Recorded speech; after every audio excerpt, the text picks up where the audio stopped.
મળી રહ્યા છે। સ્કૂલોમાં ધમકી ભર્યા ઈમેલનો મુદ્દો, જેમાં અનેક સ્કૂલને બોમ્બથી ઉડાવી દેવાના ઈમેલ મળ્યા હતા।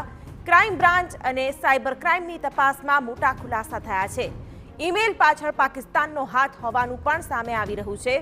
ધમકી ભર્યા ઈમેલ પરથી આવ્યો હતો આ મેલ, જેમાં સમગ્ર કેસમાં આઈએસઆઈનો હાથ હોવાનું પણ પ્રાથમિક અનુમાન લગાવાઈ રહ્યું છે।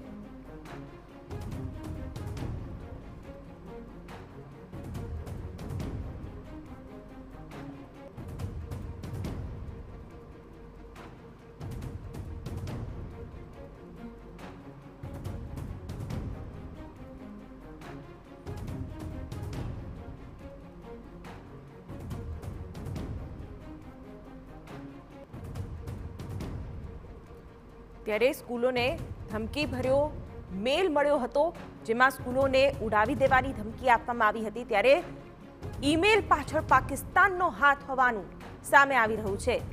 આ પ્રકારના ધમકી ભર્યા ઈમેલ પરથી મેલ આવ્યો હોવાનું સામે આવ્યું હતું। ત્યારે અલગ અલગ સ્કૂલોમાં તપાસ કરવામાં આવી હતી, જો કે કંઈ મળ્યું ન હતું। ચિંતાજનક કંઈ મળ્યું ન હતું, પરંતુ જે હવે ખુલાસા થઈ રહ્યા છે તે ચોક્કસ સુરક્ષાને લઈને ચિંતાજનક કહી શકાય। શાળાઓને ધમકી ભર્યા ઈમેલ મળ્યા અને તપાસ કરતા પાકિસ્તાન કનેક્શન સામે આવ્યું છે।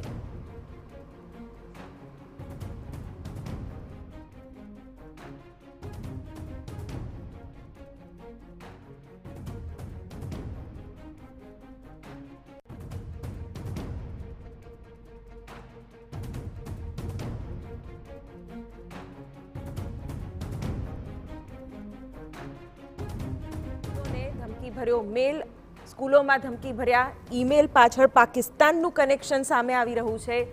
અનેક સ્કૂલોને બોમ્બથી ઉડાવી દેવાના મળ્યા હતા ઈમેલ અને બોમ્બ ફોડવાની વાત સામે આવી છે। પાકિસ્તાની કનેક્શન પણ તેમાં મળી આવ્યું છે।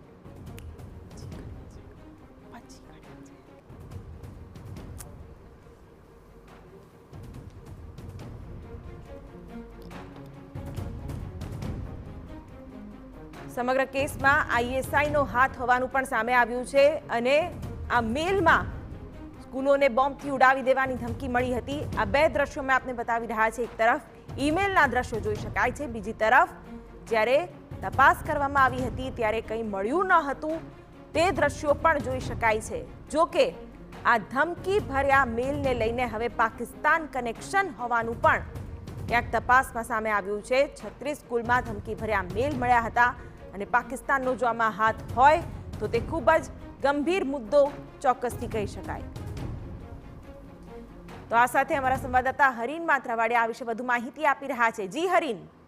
બિલકુલ, જે રીતે થોડા દિવસ પહેલા એટલે કે ગુજરાતમાં જ્યારે મતદાન હતું તેના એક દિવસ અગાઉ અમદાવાદની અનેક સ્કૂલોને ધમકી ભર્યો ઈમેલ મળ્યો હતો ને તેમાં સ્કૂલને બોમ્બથી ઉડાવી દેવાની ધમકી મળી હતી। પોલીસની તપાસમાં અમદાવાદ ક્રાઇમ બ્રાન્ચ અને સાયબર ક્રાઇમની તપાસમાં સામે આવ્યું છે કે આ જે ધમકી ભર્યો જે મેલ છે તે રશિયન સર્વરનો ઉપયોગ કરી અને પાકિસ્તાનથી મોકલવામાં આવ્યા હતો અને જે રીતના લોકસભાની ચૂંટણી ભારતમાં ચાલી રહી છે અને તેના એક દિવસ અગાઉ દિલ્હી અને યુપી અને ગુજરાત આ ત્રણ જગ્યાએ એક જ રીતે એક જ પેટર્નથી જે મેલ મોકલવામાં આવ્યો હતો, એટલે કે ડરનો માહોલ ઉભો થાય તેના માટે ટીખળ કરવા માટે છે આ મેલ મોકલવામાં આવ્યો હતો।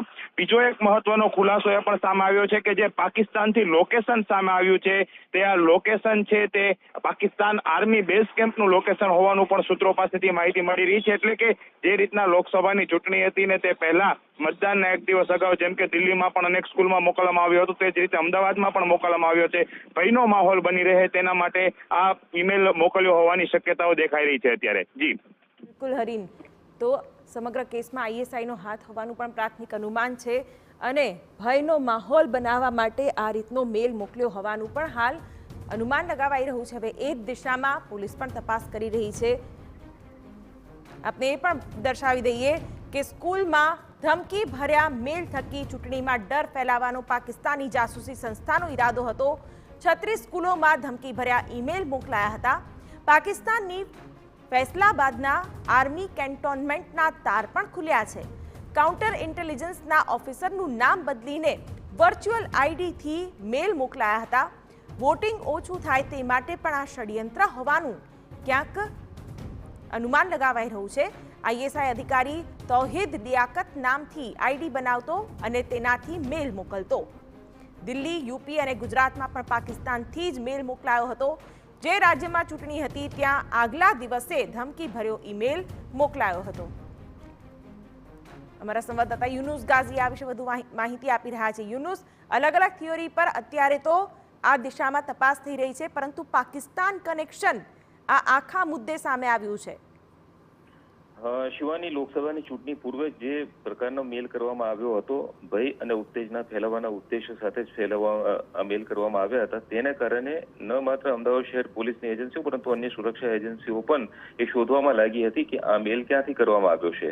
tawheedl@mail.ru જે આઈડી છે તેના ઉપરથી આ મેલ કરવામાં આવ્યો હતો.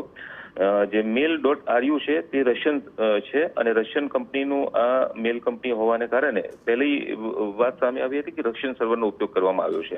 પરંતુ ત્યાર પછી અમદાવાદ ક્રાઇમ બ્રાન્ચની ટેકનિકલ ટીમ અને અમદાવાદ સાયબર ક્રાઇમની ટીમો છે તેઓ દ્વારા અલગ અલગ દિશાઓમાં અલગ અલગ રીતે સાયબર ટૂલ્સનો ઉપયોગ કરીને તે આઈપી એડ્રેસ શોધવામાં લાગ્યા હતા કે જે મેલ મોકલવામાં આવ્યો છે તે કયા આઈપી એડ્રેસ ઉપરથી મોકલવામાં આવ્યો છે અને તે થકી આ જે પગેરું છે તે પાકિસ્તાન સુધી પહોંચ્યું છે અને પાકિસ્તાનની આઈએસઆઈ સંસ્થાના ઇશારા ઉપર તૌહીદ એલ નામના જે આઈડી ઉપરથી આ મેલ કરવામાં આવ્યો હોવાની વિગતો સામે આવી છે.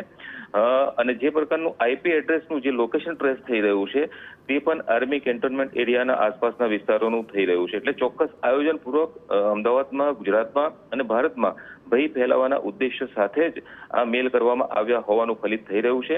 આ સમગ્ર મામલે જે પુરાવાઓ મળ્યા છે, જે હકીકતો મળી છે તે અંગે બપોરે 1 વાગે અમદાવાદ ક્રાઇમ બ્રાન્ચના જેસીપી પ્રેસ કોન્ફરન્સ કરીને આ તમામ બાબતોનો ખુલાસો કરી શકે છે કે આ મેલ કરાવવા પાછળ કયા કયા ઉદ્દેશો હોઈ શકે છે. શિવાની, બિલકુલ યુનુસ, આગળ પણ આપની પાસેથી અપડેટ મેળવતા રહેશું. તો બોમ્બ ફોડવાની વાત કરવામાં આવી હતી, ભયનો માહોલ ફેલાવવાનો ઈરાદો હતો, પાકિસ્તાન કનેક્શન સામે આવી રહ્યું છે. રશિયન સર્વરથી આ મેલ કરવામાં આવ્યો હતો. જોકે આઈપી એડ્રેસ અને તે તમામની ઇન ડિટેલ તપાસ કરવાથી જે ખુલાસા થઈ રહ્યા છે તે હાલ તો ગંભીર ચોક્કસથી કહી શકાય. સ્કૂલોમાં ધમકીભર્યા મેલ થકી ચૂંટણીમાં ડર ફેલાવવાનો પાકિસ્તાની જાસૂસી સંસ્થાનો ઈરાદો હોવાનું પણ ક્યાંક અત્યારે અનુમાન લગાવાઈ રહ્યું છે. વોટિંગ ઓછું થાય તેનું આ ષડયંત્ર હતું. 36 સ્કૂલોમાં ધમકીભર્યા ઈમેલ મોકલાયા હતા અને શાળાઓ કે જે મતદાન કેન્દ્રો પણ હોય છે ત્યાં ઓછું મતદાન થાય તેના માટે આ ષડયંત્ર કરાયું હોવાનું પણ હાલ ઇન્ટેલિજન્સ ઓફિસરનું કહેવું છે. આઈએસઆઈ અધિકારી તૌહીદ લિયાકત નામથી આઈડી બનાવી અને આ મેલ કરવામાં આવ્યો હતો.